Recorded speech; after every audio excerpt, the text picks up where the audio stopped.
నిజమైన mega block buster తండ్రిని, తండ్రికి తగ్గ తనయుణ్ణి ఇవాళ ఇక్కడ చూడడం ఎంతో అద్భుతంగా, కన్నుల పండగగా, ఒక వేడుకగా ఉంది అని చెప్పాలి. ఒక పక్క పెద్ది మెగా బ్లాక్ బస్టర్ వేడుక, ఇంకో పక్క వీరిద్దరిని ఒక ఫ్రేమ్లో చూస్తున్న వేడుక. ఇంతకంటే ఏం కావాలి చెప్పండి మెగా అభిమానులుగా మీకు. ఎస్, సో మనం ప్రేమగా చిరు అన్న అని పిలుచుకుంటాము, చిరంజీవి గారు అని పిలుచుకుంటాము, మెగాస్టార్ అని పిలుచుకుంటూ ఉంటాం.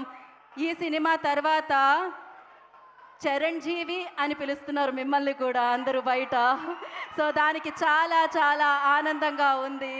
సో వారసత్వం అందుకోవడం ఒక ఎత్తైతే, ఆ వారసత్వాన్ని, ఆ పేరుని నిలబెట్టడం ఒక ఎత్తైతే, వారిలో ఉన్న క్రమశిక్షని, కట్టుబాటుని, నిబద్ధతని కూడా పాటిస్తూ ఎంతోమందికి ఇన్స్పిరేషన్గా నిలవడం అనేది ఇది ఒక గొప్ప విషయం.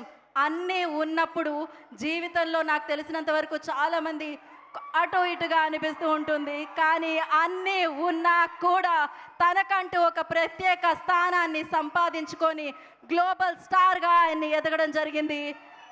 పిల్లలు ఇంత బాగున్నారంటే దానికి పేరెంటింగే కారణం. సో ఇంత మంచి మీ తనయుణ్ణి, మిమ్మల్ని అభిమానించే మెగా ఫ్యామిలీకి తనయుణ్ణి చేసినందుకు మరొకసారి కృతజ్ఞతలు. ఈ కార్యక్రమానికి స్వాగతం పలికేస్తున్నాం మీకు. సో ఎస్, ఆలస్యం చేయకుండా ఇప్పుడు మనం పెద్దితో, అంటే బుచ్చిబాబు గారి కళ, ఆ కళ సాకారం అయ్యింది అంటే, ఇవాళ ఎంత పెద్దగా మారింది అంటే ఆయన దాన్ని నమ్మారు. ఆయన